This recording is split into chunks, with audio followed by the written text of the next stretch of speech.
mañana vamos a escuchar palabra del Señor a través de nuestra hermana Marisela con el tema maltrato y violencia en casa, cómo salir de una relación tóxica.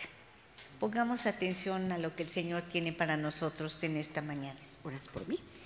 Vamos a orar por nuestra hermana Marisela. Señor, te damos muchas gracias porque tú tienes a personas siempre dispuestas a transmitir, Señor, la enseñanza, la palabra que tú tienes para nuestras necesidades y para aquello que hay en nuestro corazón. En esta mañana ponemos en tus preciosas manos a nuestra hermana Marisela para rogarte, Señor, que la uses grandemente con este tema, Señor, de tanta importancia para nuestra vida diaria. Señor, úsala, que sea un instrumento útil en tus manos, Señor.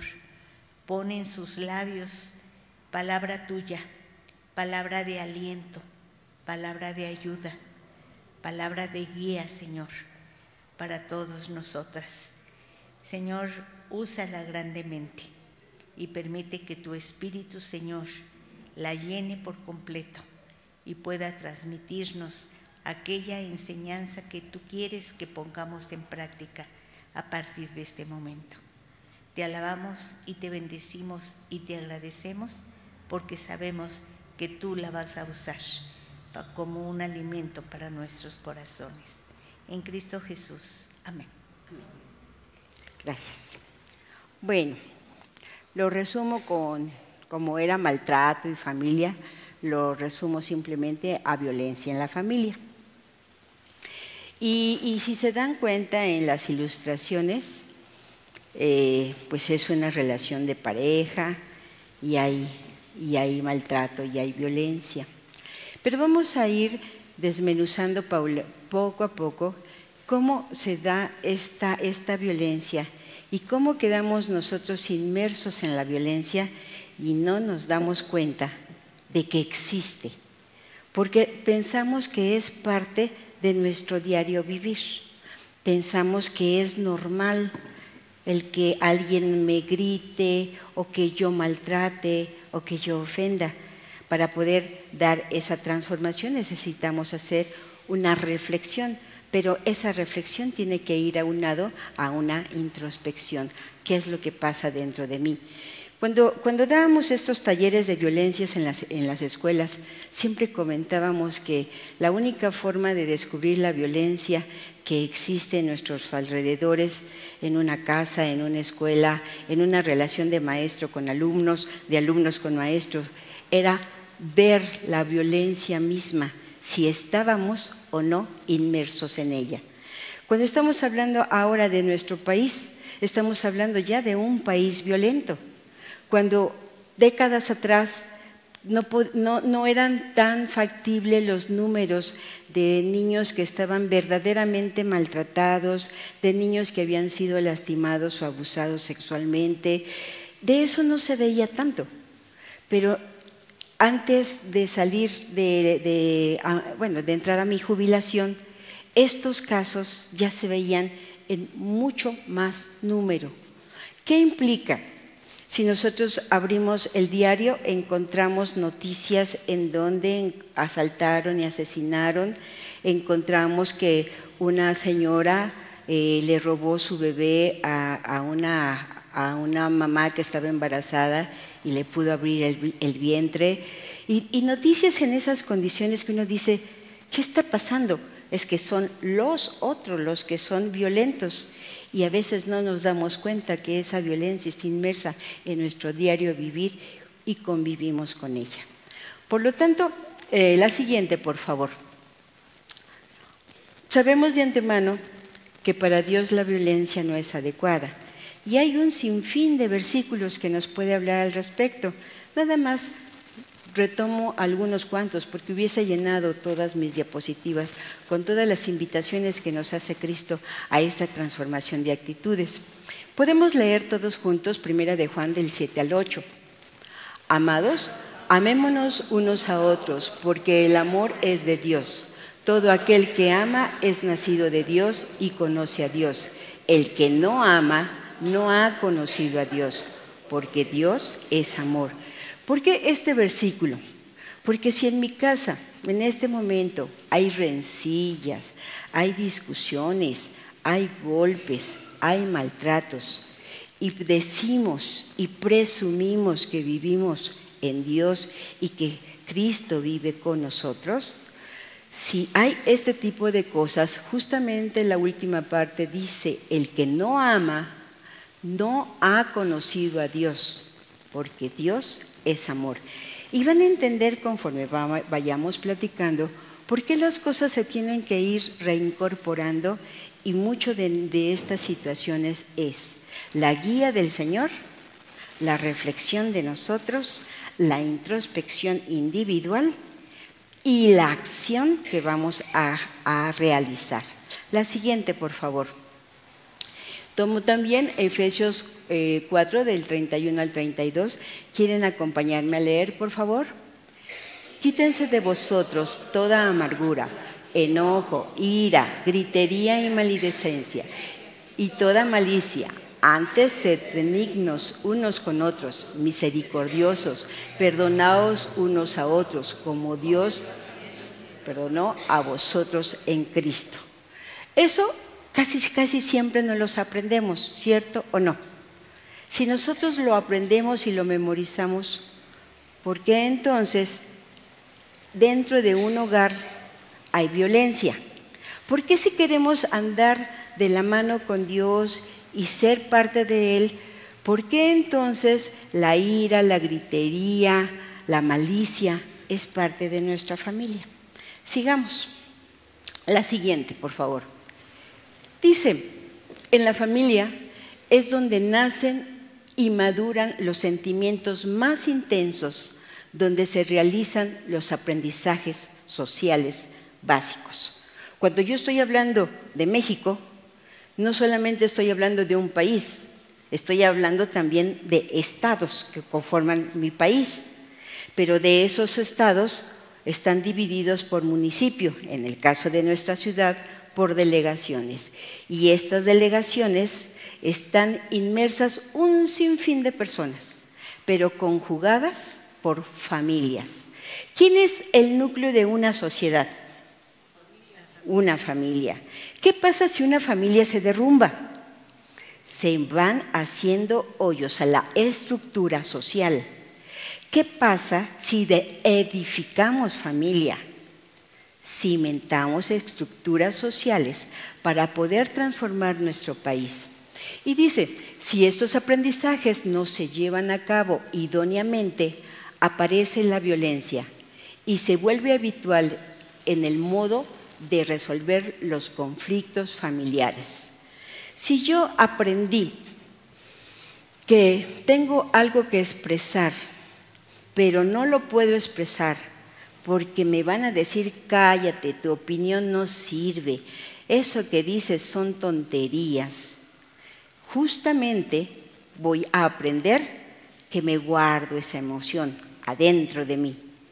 Pero no nada más me guardé esa de ese momento, me guardé la de ayer, la de la mañana, la de la tarde, la de la noche. Y llega un momento que me guardo tantas emociones que cuando mi cuerpo ya no puede contener más, van a explotar y van a salir de mí. Por lo cual debemos empezar a actuar combatiendo este mal desde su raíz, directamente desde el núcleo familiar. Ven entonces qué tan importante es, primero, no solamente ver la violencia como en la segunda persona o la tercera persona. ¿Cuál es la segunda persona? Tú. ¿Y cuál es la tercera persona? Él. ¿Se acuerdan que cuando nos enseñaron gramática era yo, tú, él, yo primera persona? Cuando nosotros vemos la violencia en segunda y tercera persona, es bien fácil observar. ¿Ya te fijaste a la hermana? Pasa y ni saluda, es bien presuntuosa. ¿Ya te fijaste a la otra?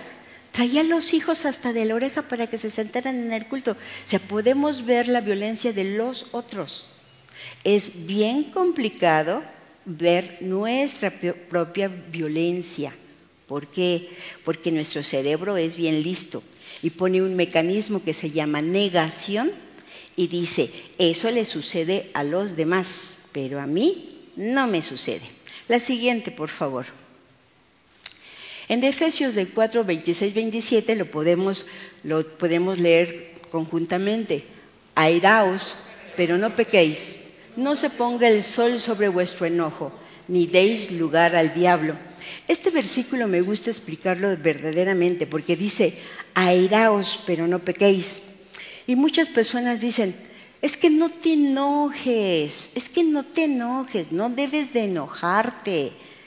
Y la persona piensa que el enojo es una emoción malsana y no es así.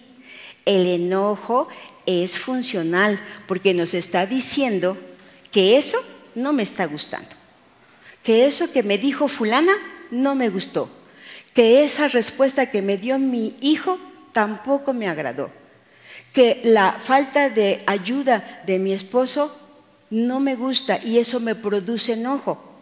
El enojo es una emoción y todas las emociones no se les puede poner etiqueta de una emoción mala o una emoción buena. Es una emoción. Pero cuando dice, pero no pequéis, ¿qué querrá decir eso? Airaos, pero no pequéis. ¿Qué querrá decirnos el Señor cuando dice, me enojo, pero no peco? Justamente la parte más importante. Me enojo porque es una emoción y estoy percibiendo que en mi alrededor algo no me gusta. ¿En qué consiste el no pecar? El no tomar una actitud de comunicar mi enojo a través de acciones violentas. ¿Cómo serían las acciones violentas? Insultos, golpes, indiferencia, y más adelante la vamos a ir viendo. Pero el enojo, desde un lado, la violencia es otra cosa. La violencia es como nuestra familia, nuestro medio social nos enseñaron a enfrentarlo. Entonces se cree que una persona enojada es una persona violenta. No necesariamente. Una persona enojada es una persona que algo no le está gustando, pero no tiene por qué transformarse en violencia. Dos cosas completamente diferentes.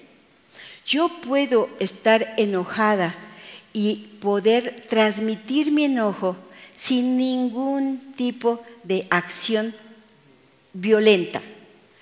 Eso que hiciste, Mario, bueno, Mario es mi hijo, eso que hiciste, Mario, no me agradó porque me sentí como que me estabas dejando al margen de una condición que para mí era importantísima.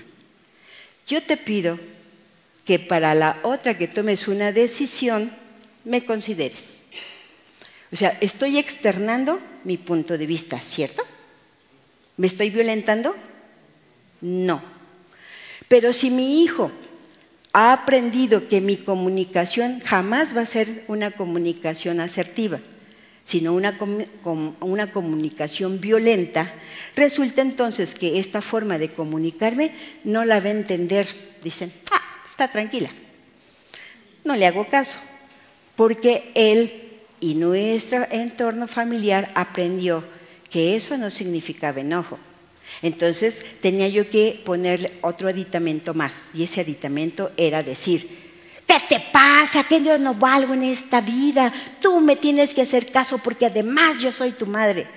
Como ya está inmerso en esa condición, dice, ay, yo ahora sí mi mamá se enojó. Y de verdad no podría ni debería de ser así. Nosotros como madres, como la parte importante de una familia, tenemos que modular y enseñarles la forma de comunicar adecuadamente cuando yo me siento mal.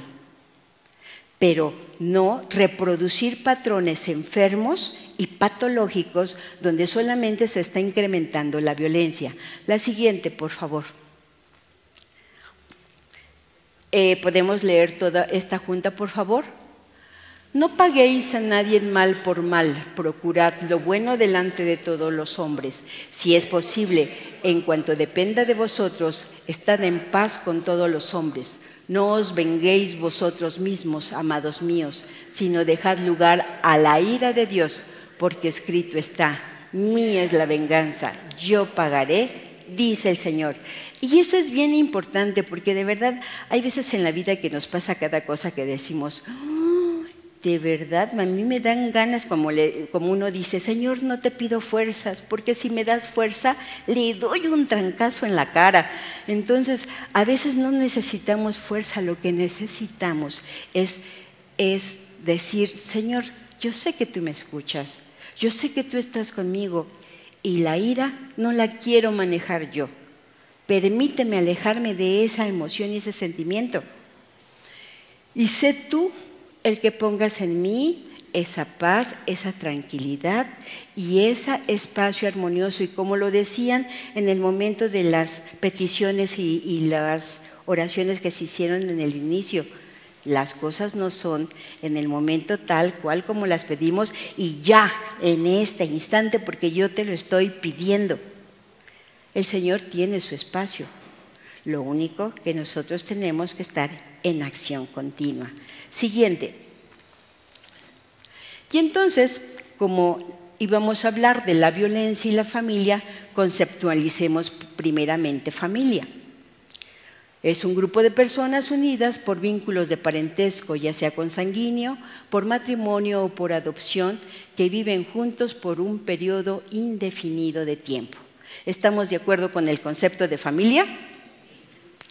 Y violencia intrafamiliar: todas las formas de abuso de poder que se desarrollan en el contexto de las relaciones familiares y que ocasionan diversos niveles de daño a las víctimas de esos abusos. Y sí remarco, y se ocasionan diversos niveles de daños a las víctimas de esos abusos. ¿Qué significa? Que el agresor no la pasa tan mal. Las consecuencias graves es para la víctima. La siguiente.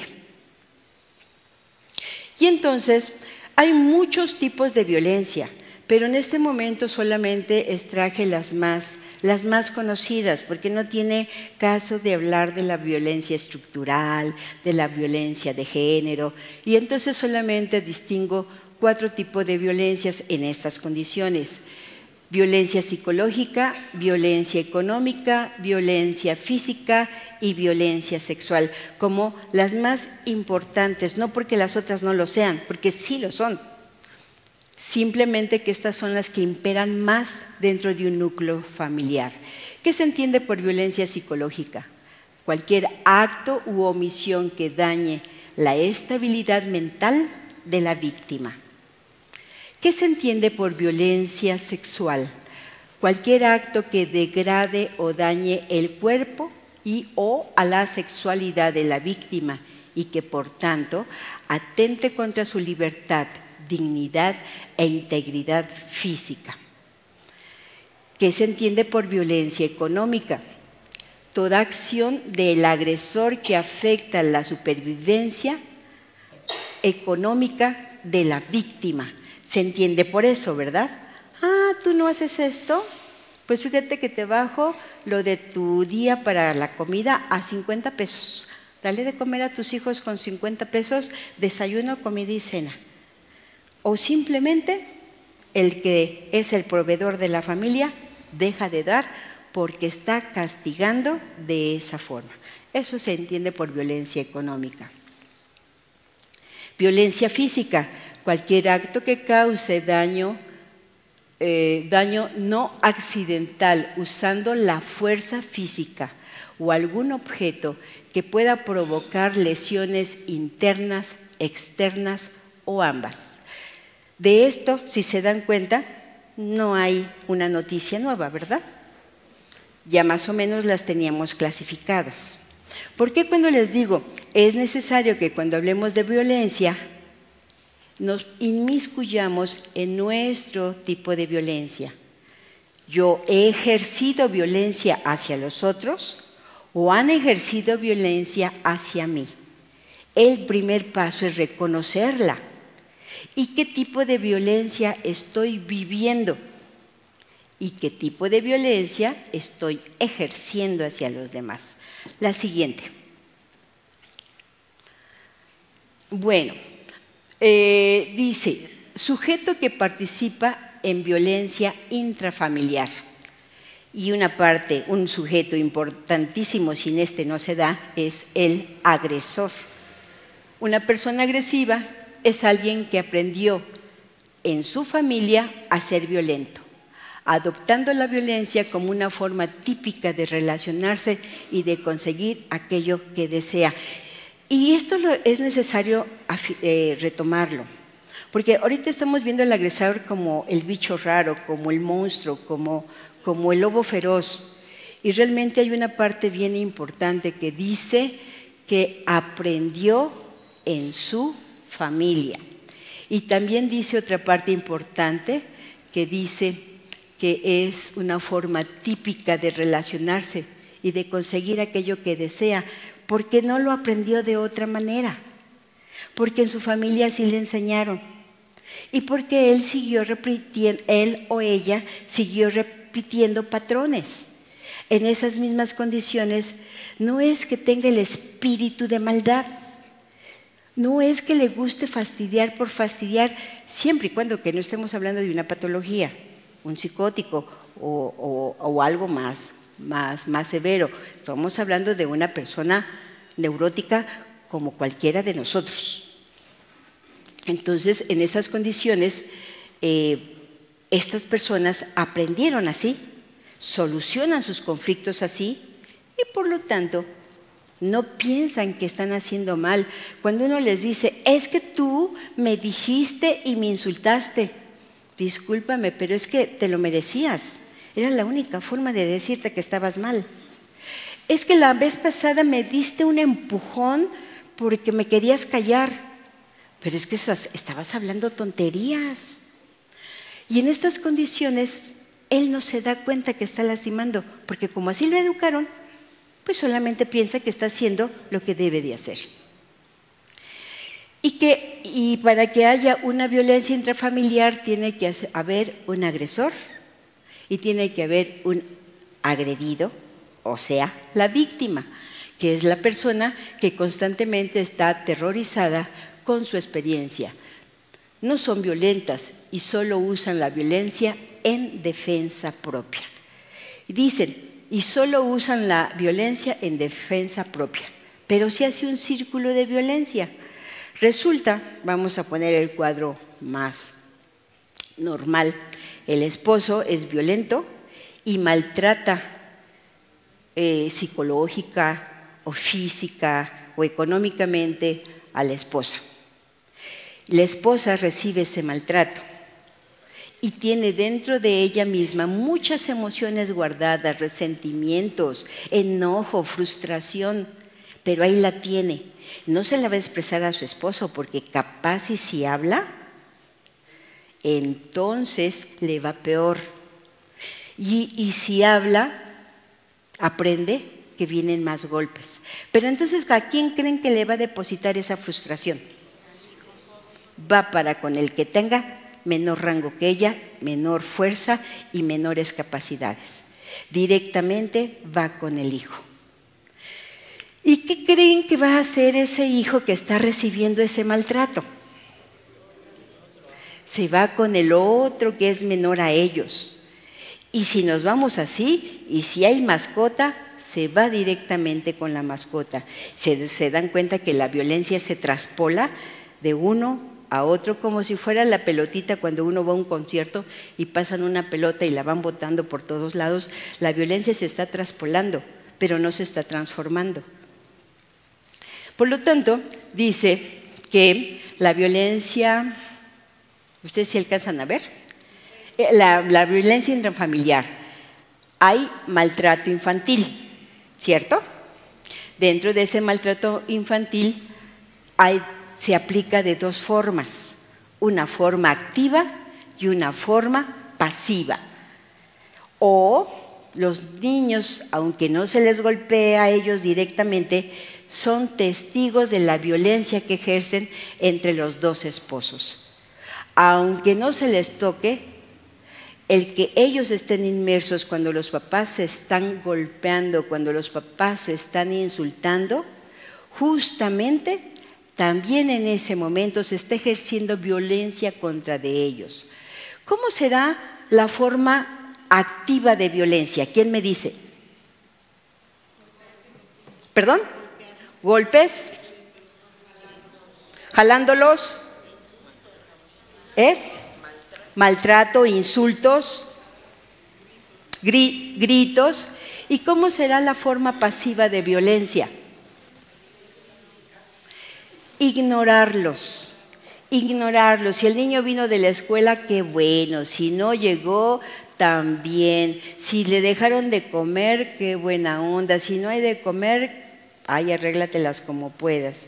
Decía una señora que me ayudaba a hacer la limpieza que su papá era muy agresivo. Y su mamá dice, no, nunca nos pegaba. Realmente ella era diferente, ella no nos pegaba. Y dice, pero tampoco hacía nada, porque si mi papá no llevaba dinero para que comiéramos, la mamá pues se ponía a llorar y le decíamos, tengo hambre. Y decía, pues vayan con los vecinos y que les regalen tortillitas, verduritas, lo que puedan. Yo no puedo, yo estoy triste, yo estoy cansada, yo estoy mal, háganlo ustedes. Y esa también era una violencia a la que se estaban enfrentando.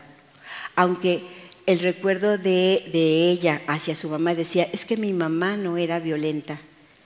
La que se estaba ejerciendo pasivamente era tan nociva como la otra violencia activa.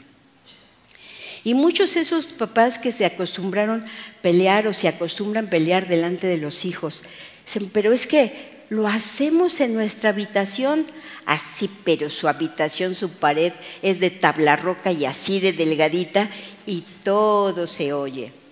Aunque lo hagan en la habitación, los hijos están sufriendo en la misma magnitud y en la misma condición.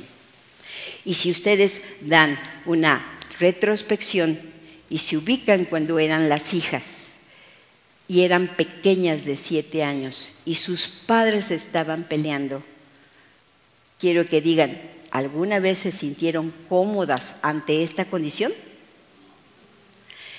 Lo más probable es que hayan sentido angustia, hayan sentido temor, y con las personas que son las dadoras de un ambiente en paz, son justamente lo que no lo están haciendo. Por lo tanto, nos vamos ahora a la violencia conyugal. Y dice que el maltrato hacia la mujer, obviamente, maltrato hacia la mujer, ya sea físico, ya sea, ¿cuál más?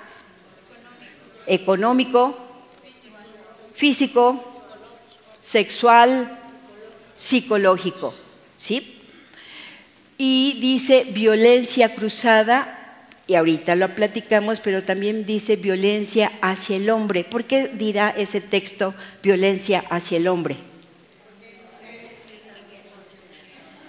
Definitivamente, porque así como hay hombres violentos, hay mujeres severamente violentas, que utilizan igual situaciones de agresión física o violencia física, golpes.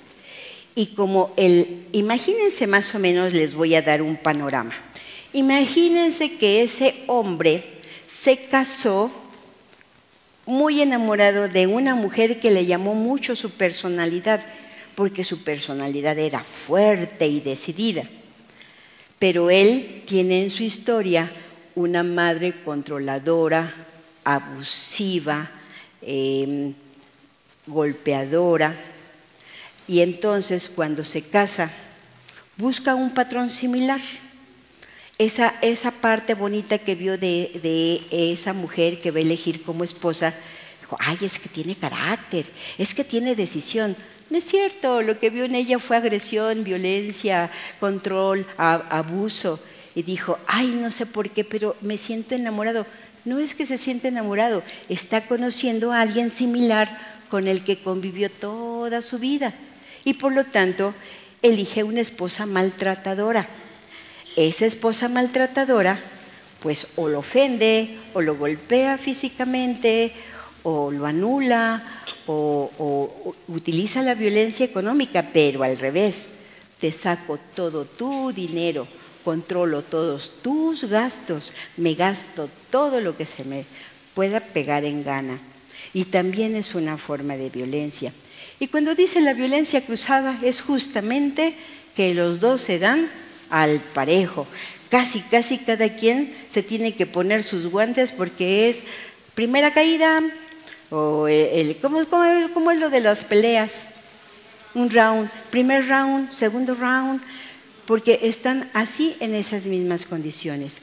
Y obviamente de esto se va a generar emociones verdaderamente conflictivas, tanto con la persona que está viviendo la violencia como con las personas secundarias que serían los hijos, aunque directamente no estén implícitos.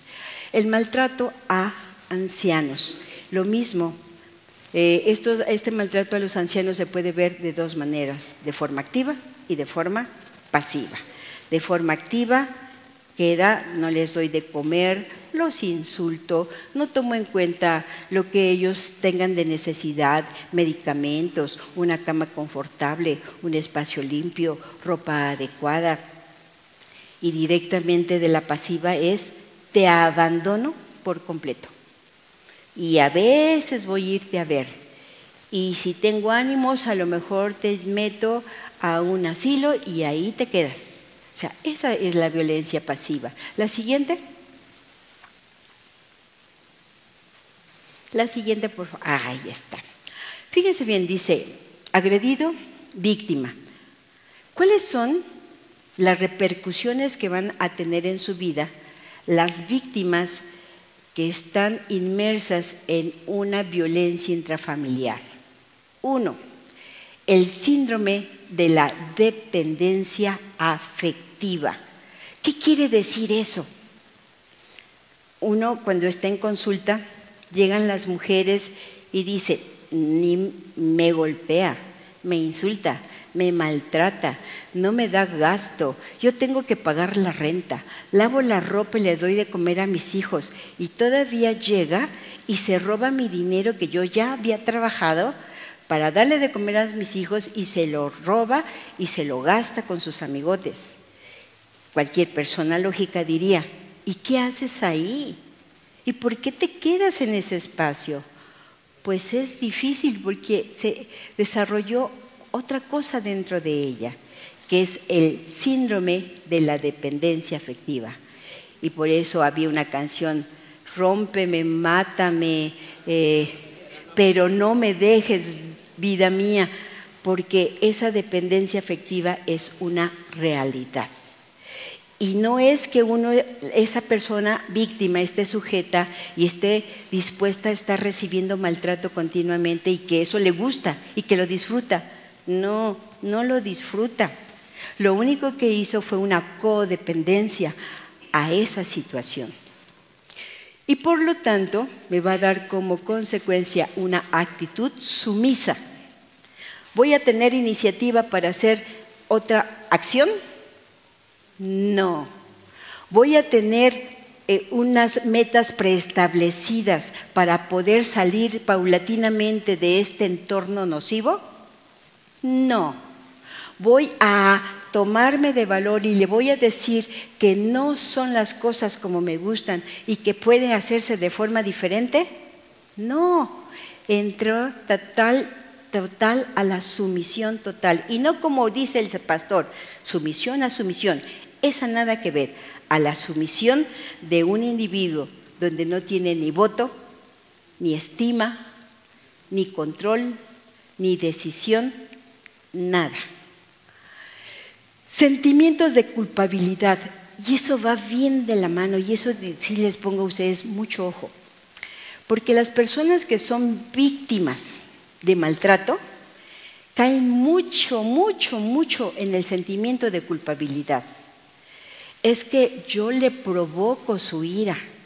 Es que si no me hubiese pasado de sal en el arroz, él no se hubiera enojado ni me hubiera aventado la olla en mi cabeza. Es que si...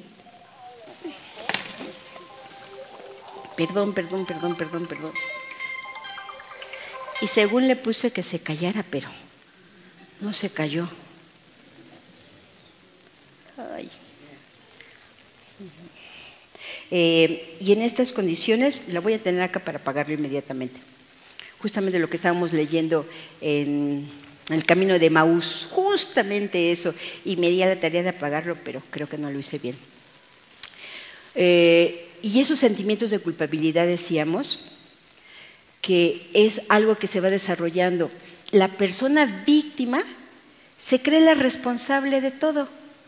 Es que yo soy la culpa, es que yo no soy buena madre, es que yo no soy buena esposa, es que yo no hice la comida, es que yo no hice absolutamente nada por complacerlo, es que no soy bonita, es que no me arreglé como a él le gusta, es que no le doy cariño como él quisiera. Esos sentimientos de culpabilidad son casi similares a cuando nos hablan de la historia del Pípila. ¿Se acuerdan de quién era el Pípila? Ese que se puso una piedrototota encima, una placa, para poder hacer que le dispararan a la placa, poder llegar a la puerta de la Alhóndiga de Granaditas, abrir y que entraran. Así la culpabilidad va pesando y pesando, y se puede ver hasta en la forma de caminar. ¿Qué pasa si yo camino así? Estoy diciendo que estoy cargando un sinfín de culpabilidades. Le surge comunicarse conmigo. Es que hay una situación de conflicto en familia, pero no puedo atenderla. Y en estas condiciones me concentro. La culpabilidad es algo muy, muy difícil de deshacerse de ella, porque es más, nos acostumbramos, ya la sentimos como parte de nuestro atuendo, de nuestro vestido. No nos podemos desafanar. Y aunque uno diga, es que a ti el Señor te ha perdonado absolutamente de todo, el problema es que la persona misma no ha logrado autoperdonarse. Sí, por favor. No ha logrado autoperdonarse. Y como no logra ese autoperdón, va a sentir que eso que le dan, el maltrato, el abuso, la violencia, todo, es que se lo merece, verdaderamente se lo merece. Y se dan cuenta entonces cómo no es tan fácil desafanarse de la violencia. Y dice, muchas ven con normalidad las relaciones asimétricas con el otro sexo. En muchos casos incluso han presenciado episodios de violencia en sus familias. ¿Qué significa esto? Se acordarán que siempre cuando, al menos a mí en mi generación era, tú no puedes salir a jugar fútbol porque tú eres niña y tú te tienes que quedar a ayudarme a lavar los trastes y acomodar la cocina. Pero si vinieron mis primos y todos van a ir a jugar encantados y luego, no, tú eres niña. Y vamos aprendiendo entonces que si yo soy mujer, el hombre tiene una jerarquía mayor. Le toca las cosas mejores, le tocan las acciones diferentes incluso, y que uno, por ser mujer, se lo merece. Se los comento porque eso sí es algo que a mí me tocó vivirlo. Y entonces sí veía injusto esas condiciones, decir, ¿por qué por ser mujer yo tengo que hacer esto? Pero si yo hubiese sido hombre, no me hubiera tocado. Y siempre decía, Señor, te faltó en mi vida un cachito de carne más. Eso yo, de verdad, yo de niña, eso lo concluía. Decía, eso es lo que está pasando. Por lo tanto, uno piensa que en esas condiciones siempre va a haber una diferencia, una asimetría. El otro va a tener más derecho de lo que yo pueda tener como derecho, porque yo no valgo, porque además a mí me dijeron que era insignificante, a mí me dijeron que mi palabra no tenía mayor intelecto. Entonces, pues sí, yo tengo que estar con una persona que me haga sentir tal cual como lo aprendí. ¿Y qué pasa? ¿Cuáles serían las situaciones de los niños y mayores que viven todo esto? Como consecuencia, la mayoría sufre en silencio. Esa es una realidad. Están viviendo una situación de violencia y no lo expresan, y no lo comparten, se lo callan. El miedo, la sensación de culpabilidad, su edad actúa como una mordaza. No, pues ¿yo qué voy a hacer si me separo de mi esposo? ¿Qué voy a hacer con 2 niños chiquitos? Yo no sé trabajar, yo no sé sostener una casa. No, yo me quedo aquí porque además es lo que merezco. Los menores no denuncian, no son conscientes del maltrato, ni tienen referencia de si lo que viven es bueno o malo, porque lo han vivido siempre. Y aunque, por ejemplo, se les diga a los niños, hay un teléfono que ustedes pueden denunciar el maltrato o una persona que los puede escuchar y darles una orientación, los niños que verdaderamente viven un maltrato son niños que se quedan callados. Llegan a una escuela con moretones y les pregunta la maestra, ¿qué te pasó? Me caí. Pero te caíste apenas la semana pasada y te acuerdas que tuviste una raspadura horrible en tu brazo. Sí, también me caí. Pero hace un mes se te fracturó la mano. Es que me caigo. Incapaces de poder hablar.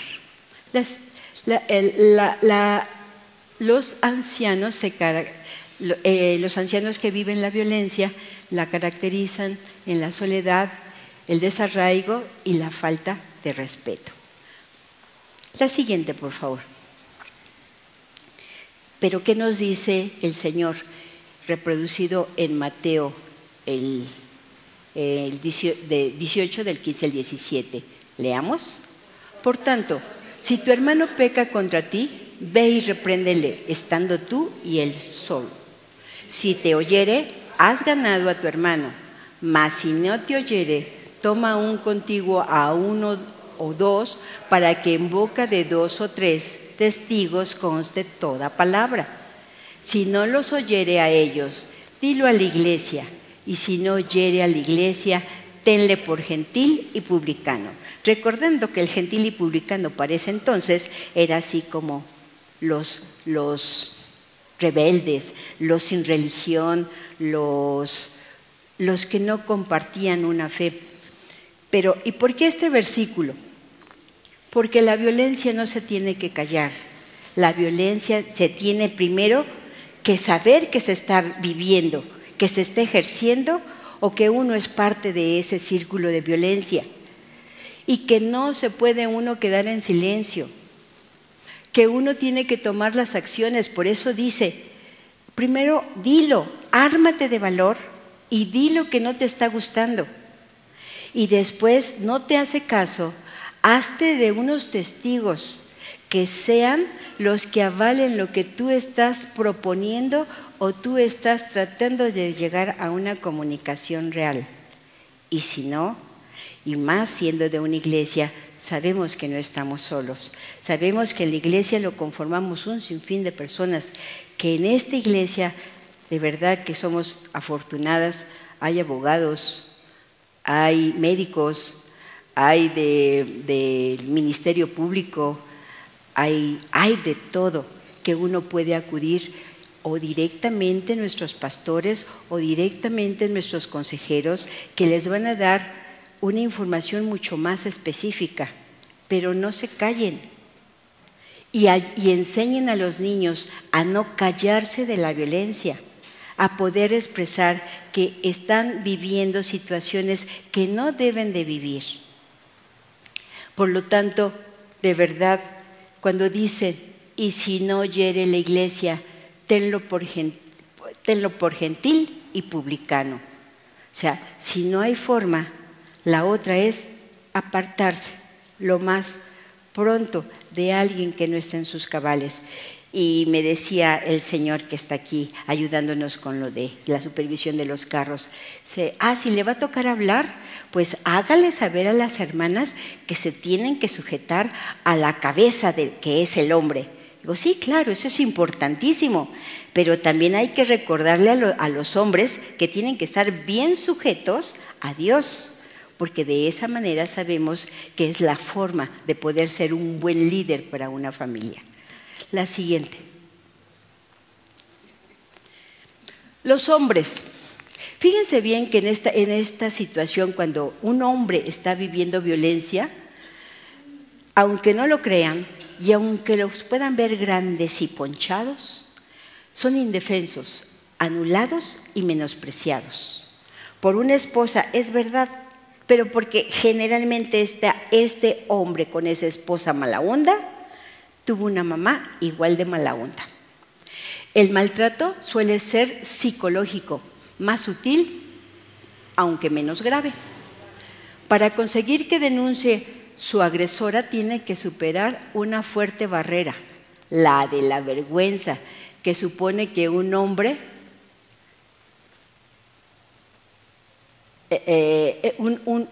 la sociedad,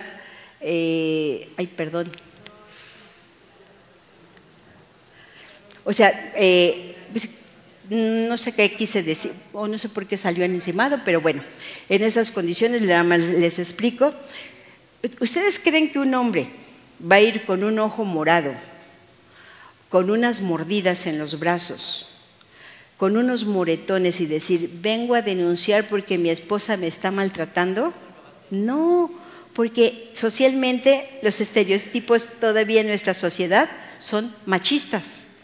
Por lo tanto, los hombres que son en estas condiciones no denuncian y son los que más callados se quedan. Y hace un tiempo tenía un caso, era una abogada, trabajaba en el Ministerio Público y era una mujer alta y fuerte. Y me hablaba de su esposo así, de las cosas más feas del mundo.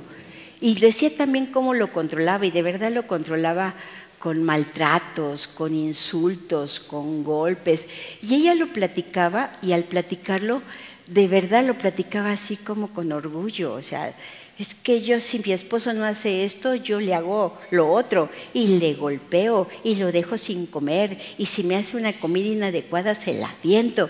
Y ella lo comentaba orgullosamente. Se supone que a quien iba a atender era al joven, al adolescente, que era el que tenía cortadas en las manos. Pero cuando estoy viendo toda la inmensidad de la problemática dentro de la dinámica, se da cuenta que como que ya tenía por qué el joven razón de estarse lacerando su cuerpo. Yo me imaginaba, dije, cuando tenga que hablar con el esposo, pues si ella está altota y fuerte, me imagino que el esposo ha de ser chaparrito y delgadito y así chiquitito. Cuando lo conozco, resulta que era un hombre más alto que ella, más fuerte que ella. Y obviamente coincidiendo, una historia continua de maltrato. La siguiente. Y entonces se nos dice que al hablar de violencia hay un ciclo, el ciclo de la violencia. Empecemos por donde dice la calma aparente. De momento todo está en armonía, hay cosas que no se han dicho pero se sienten. Sienten rencor, sienten enojo, pero no se dice porque todo está en calma.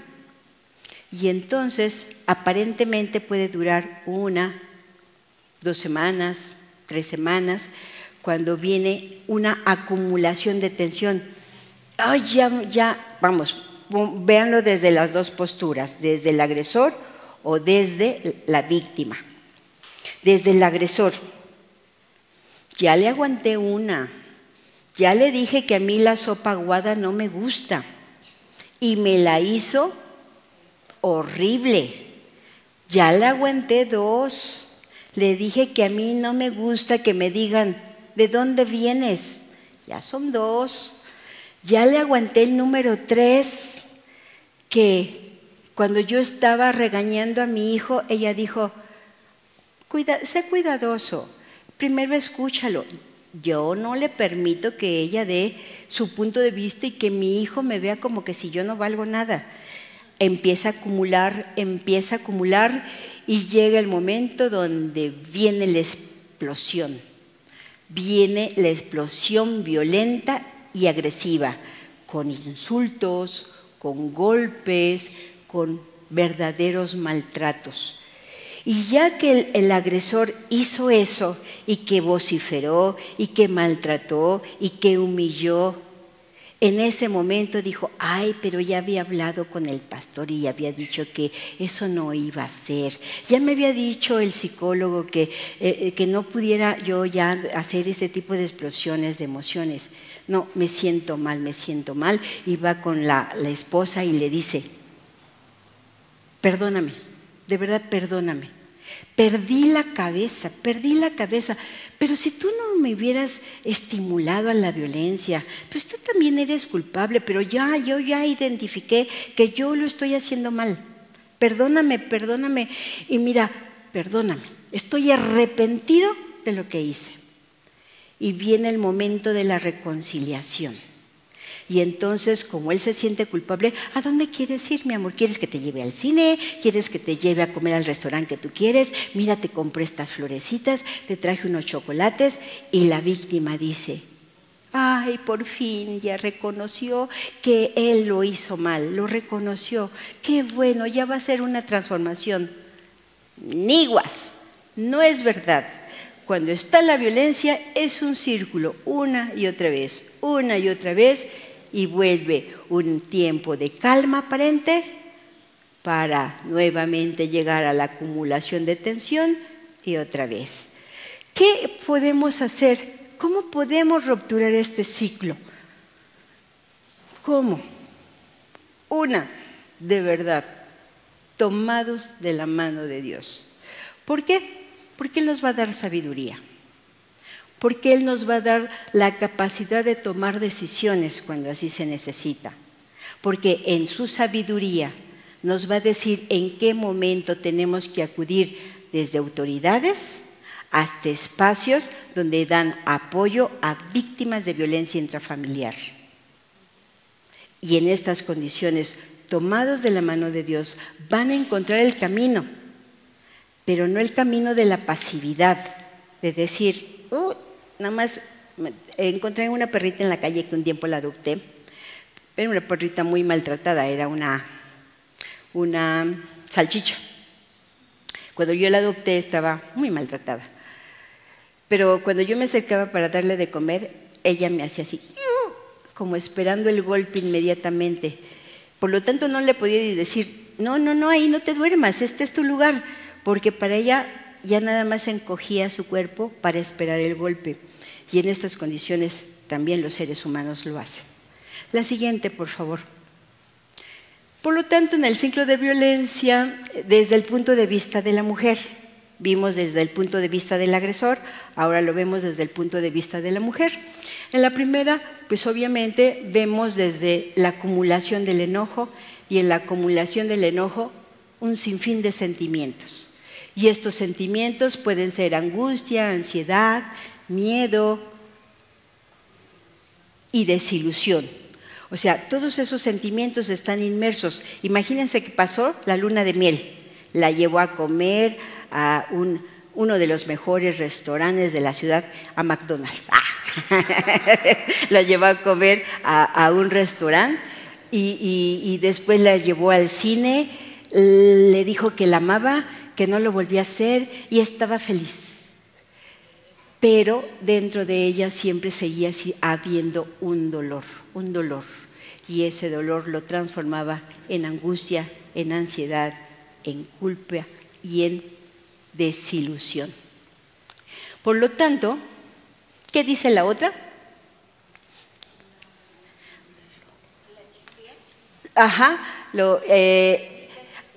Evita situaciones y minimiza y justifica.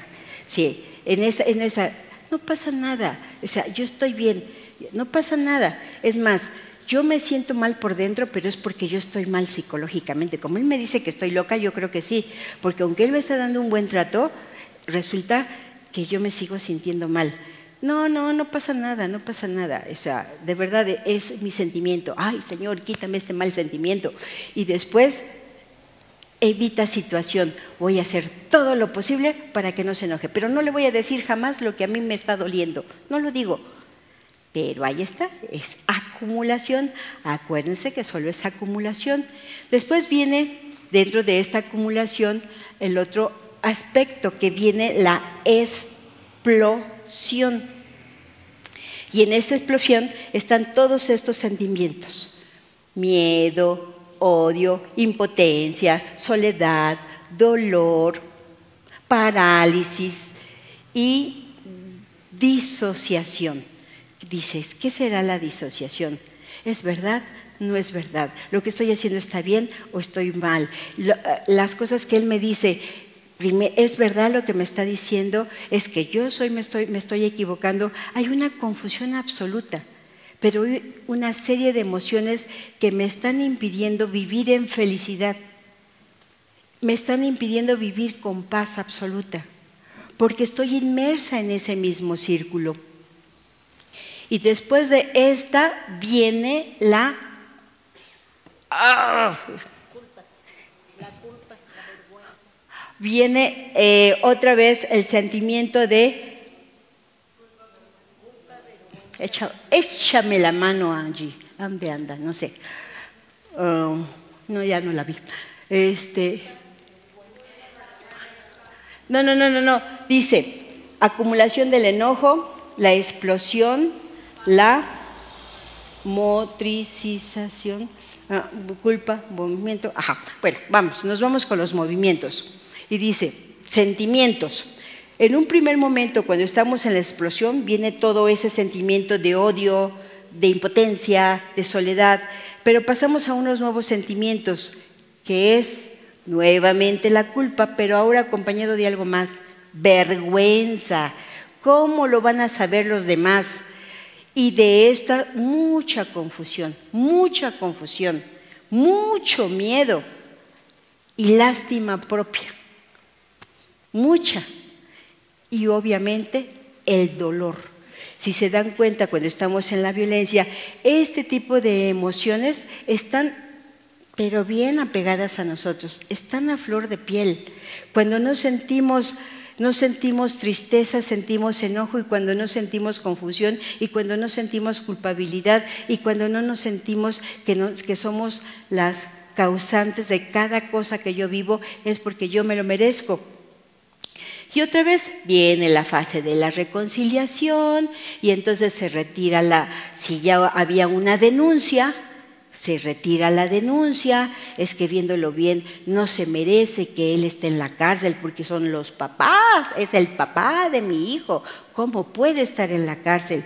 Y al estar en estas condiciones, todo lo que habían hecho, si se habían metido a violencia intrafamiliar, en ese momento, no, él me dijo que no tengo que hacer eso. Él me dijo que las cosas pueden arreglarse por sí solas. Él me dijo que ya va a cambiar.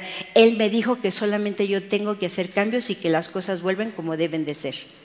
Se dan cuenta que en ese momento de la reconciliación va todo para atrás. Y ya habían pasitos ya en una denuncia formal, ya había pasitos para que el señor entrara a una terapia para tratar de controlar la ira, y va todo para atrás, porque siempre se piensa que el día de mañana va a ser diferente. No, mientras estemos inmersos en ese círculo de violencia. La siguiente. Y bueno, en estas condiciones me vengo más para acá, porque este es un violentómetro que hizo el Instituto Nacional del Politécnico, y uno dice, ¿estaré yo inmersa en una situación de violencia en mi familia? Y resulta que empezamos por los primeros fases, que son las bromas hirientes. Gordita, te pareces un elefantito. Pero se lo dijo tan bonito que hasta le dio risa. Y luego el chantajear. Mira que si tú no eres buena conmigo hoy en la noche, mañana no te voy a dar tu gasto. Todo es tan bonito, todo está llevado ligeramente. Y por lo tanto, vamos de rubro de mayor a mayor. La mentira, el engaño, pero ya de continuidad. Y le vamos dando otra dosis mayor. Ignorar. O la ley del hielo. Ah, no me haces caso, pues no te hablo. No te hablo. Y puede pasar una semana, 2 semanas, un mes, un año. Conocí una familia que vivían todos juntos porque decía ella, yo no les voy a dar el mal ejemplo a mis hijos de tener una familia desintegrada. No se lo voy a dar. Y me quedo con él. No se hablaban, llevaban décadas y no se hablaban. Dile a tu padre que ya está la comida. Dile a tu madre que ahí le dejo el gasto sobre la mesa. Dile a tu madre que si quiere ir al doctor, ya le dejé el dinero. No se hablaban. Y decía, estamos mejor porque como ni nos hablamos ni nos peleamos. Para los hijos, ¿sería lo mejor? Definitivamente. Y entonces vamos de rubro a rubro, el celar, el culpabilizar, el descalificar, el ridiculizar, el ofender, humillar en público, intimidar. Si se dan cuenta, vamos más y más y más. Intimidar, controlar, prohibir. Prohibir ya sea amistades, familia, salidas, vida social. Destruir artículos personales. Es que a mí me gusta tener siempre mi Biblia. Pues la Biblia no sirve, mira lo que le hago a tu Biblia. Manosear, caricias agresivas, golpes jugando. Porque muchos dicen, es que sí me dio, pero es que estamos jugando y a cada rato me hacía así, ¡faz! Tampoco, eso también es violencia. Empujones, cachetadas, puñetazos, y de ahí vamos aumentando al uso de armas, al hacer ya una herida contundente en el cuerpo, a una violencia sexual, y se va en aumento. Y si ustedes dicen que la violencia se puede quedar en el mínimo rango, no es así, la violencia crece. Cuando las jóvenes que se están dando en estos nuevos tiempos, en el noviazgo, las jóvenes dan por un hecho que pueden salir con los novios y que el novio le puede decir, sí, pero te sales todo del WhatsApp, no quiero que tengas ninguna red social dentro de tu teléfono, no quiero que tengas comunicación alguna, porque yo te amo tanto. Y la joven dice, ¿es que él me ama tanto? Pero es tan celoso, pero ¿por qué me ama tanto? Y no se está dando cuenta el monstruo que se va a echar encima, nada más así quitando una escama y otra escama, para volver a saber que abajo de eso había un monstruo total, controlador y verdaderamente malo. La siguiente, por favor. Por lo tanto, ante todo esto, como sociedad ha sido una situación complicada querer transformar los índices de violencia en las escuelas, en las familias, directamente hasta la violencia estructural que se dice que son de las instituciones ya grandes, como puede ser, si yo soy del ISSSTE, voy y la encargada me trata mal y me habla feo. Esa es una violencia también, pero es una violencia estructural. Y ante estas condiciones, ¿qué podemos hacer nosotros? Si socialmente es algo complicado, para nosotros que dependemos de Dios y formamos familias cristianas, la situación es diferente. Y leamos con todo corazón, pensando que esto es lo que quiere el Señor para nosotros. Lo leemos juntos, por favor. Por tanto, si tu hermano peca contra ti, ve y repréndele tanto tú y él solo. Si te oyere, has ganado a tu hermano, mas si no te oyera, toma aún contigo a 1 o a 2, para que en boca de 2 o 3 testigos conste toda palabra. Si no lo oyere a ellos, dilo a la iglesia, y si no lo oyere a la iglesia, tenle por gentil y publicano.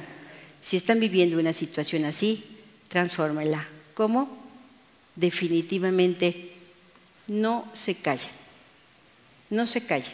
Si esa violencia no la están viendo en su familia, pero la están viendo con otras familias colaterales como el primo, el vecino, el maltrato que estén recibiendo los niños, no se callen, participen. La siguiente, por favor. Y en estas condiciones, cuando vivimos una violencia intrafamiliar, ¿cuál va a ser la problemática final? Definitivamente, una desintegración familiar. ¿Y qué creen? Cuando la historia se repite, volvemos a repetir patrones violentos si yo no he hecho algo diferente en mi vida para hacer una transformación real desde adentro.